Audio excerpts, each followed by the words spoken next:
Here we are in the last chapter of 1 Samuel. In the middle of quite a drama, David had been headed to battle with the Philistines against Israel. But the Philistine commanders did not trust him. They said, "Send him back." God sent him back because God has ordained what will happen at this battle, and David, God's anointed, cannot have a hand in this. Let's see how the scene opens in this last chapter. I'm in chapter 31, verse 1, reading from the New American Standard Version. Now the Philistines were fighting against Israel, and the men of Israel fled from before the Philistines and fell slain on Mount Gilboa. So we are taken immediately into the thick of battle, and already we see that Israel is losing. They are fleeing and they are being slain. Verse 2, the Philistines overtook Saul and his sons, and the Philistines killed Jonathan and Abinadab and Malchi-shua, the sons of Saul. When Saul brought up Samuel through that medium, Samuel told him that he and his sons would die on the same day. 3 are now slain, including our beloved Jonathan, whose devotion to God and to David was remarkable. Jonathan did not always agree with his father, the king, certainly didn't agree with Saul's mission to kill David, but here was Jonathan fighting bravely to the end for his father and his people. Continuing verse 3, the battle went heavily against Saul, and the archers hit him, and he was badly wounded by the archers.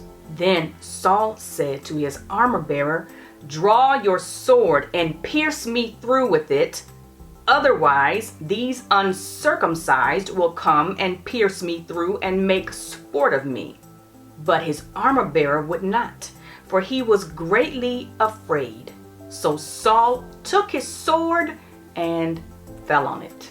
Saul was in great fear of this day. He knew he would die, and it was important to him how he died. If only it had been important to him how he lived. He never valued having a close relationship with God.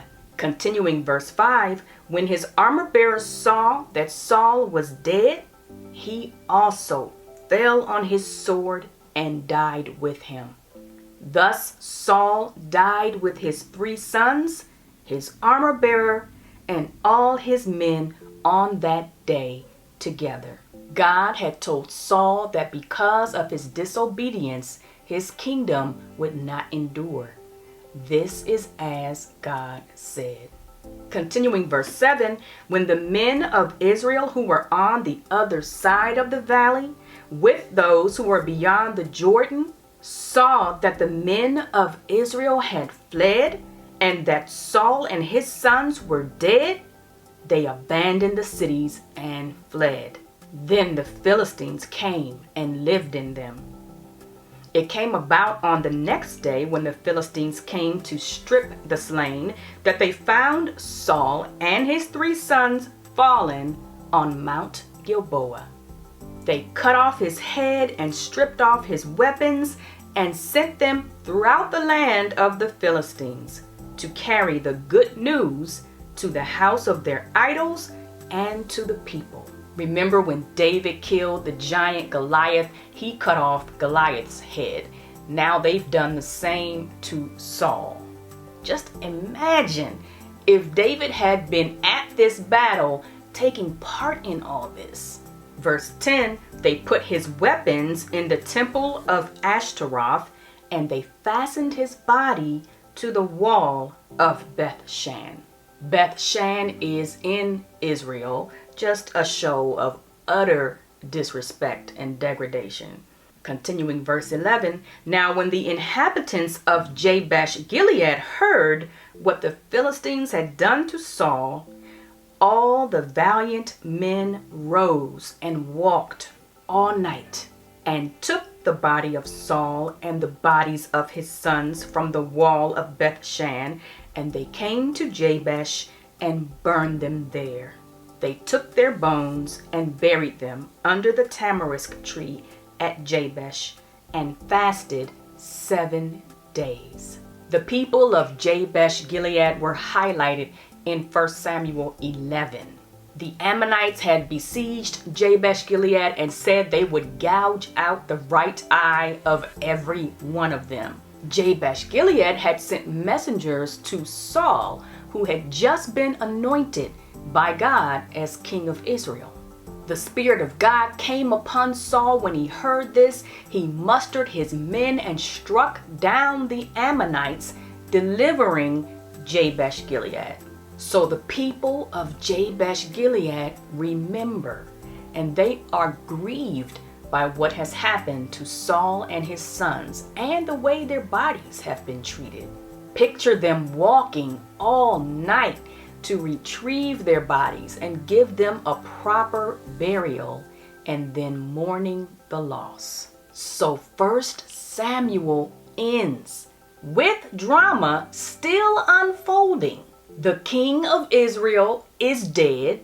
The one who's been anointed the next king of Israel, David, doesn't yet know. He returned to Ziklag, then went after the Amalekites to recover their loved ones who had been taken. He doesn't know what transpired in this battle between the Philistines and Israel. How will he react when he learns that Saul and Jonathan are dead? And will David be made king of Israel immediately? Or will he have to wait a while longer? And what will David's reign as king look like? We are moving on to 2 Samuel to find all this out. But wow, what a book 1 Samuel has been. We started with Hannah, who cried out to God for a son, clinging to him in the midst of her heartache. Then God answered her prayer and gave her Samuel, and we saw her cling to God in the midst of her praise. We saw the boy Samuel growing up in the house of the Lord with Eli the priest and his worthless sons. They didn't honor God or cling to God, and God brought judgment upon them. But Samuel listened to God's voice, and the Lord was with him. Samuel became a great prophet and judge of Israel, and the Lord let none of his words fail. Samuel clung to God like his mama and exhorted the people of Israel to return to God and serve him alone. But Samuel grew old, and the people wanted a king to rule over them like all the other nations. It didn't sit well with Samuel, but God said, listen to their voice. They haven't rejected you, they've rejected me from being king over them. So at God's direction, Samuel anointed Saul the first king of Israel. And the Spirit of God came upon Saul, and at the beginning of his reign, he started well. But in chapter 12, Samuel said this to King Saul and to the people of Israel: if you will fear the Lord and serve him and listen to his voice and not rebel against the command of the Lord, then both you and also the king who reigns over you will follow the Lord your God. If you will not listen to the voice of the Lord, but rebel against the command of the Lord, then the hand of the Lord will be against you, as it was against your fathers. He also said this in that same chapter, chapter 12, only fear the Lord and serve him in truth with all your heart, for consider what great things he has done for you. But if you still do wickedly, both you and your king will be swept away. One chapter later, chapter 13, King Saul's disobedience caused the Lord to tell him that his kingdom would not endure. We never really saw King Saul clinging to God. So God said he would appoint someone else to rule over his people, a man after his own heart. He sent Samuel to Bethlehem to anoint this young man as the next king. The young man was David. And we saw the Spirit of the Lord come upon David. We saw his great courage when he said, "The battle is the Lord's," and struck down the giant Goliath. We saw David rise to prominence and become known among his people as a great warrior. And we saw King Saul grow angry and jealous and make it his mission to kill God's anointed David. We saw David's humanity, fear, anger, discouragement, which led to unwise choices. And we saw David clinging to God, inquiring of him, obeying his will when he could have killed Saul twice but didn't, and humbling himself when God would redirect him. But above all, in this book, we saw God. We saw how he responds to hearts that cling to him. His compassion, as with Hannah, his faithfulness in answering prayer. We saw his heart acknowledging that his people had rejected him as king, yet giving them what they want with a gracious warning. We saw his power to deliver again and again and again. We saw as David proclaimed, "The battle is the Lord's," and he is well able to show himself strong on behalf of his people. We also saw the truth of Galatians 6:17. Do not be deceived. God is not mocked. For whatever a man sows, this he will also reap. King Saul sowed repeated disobedience, did not repent, and God brought judgment.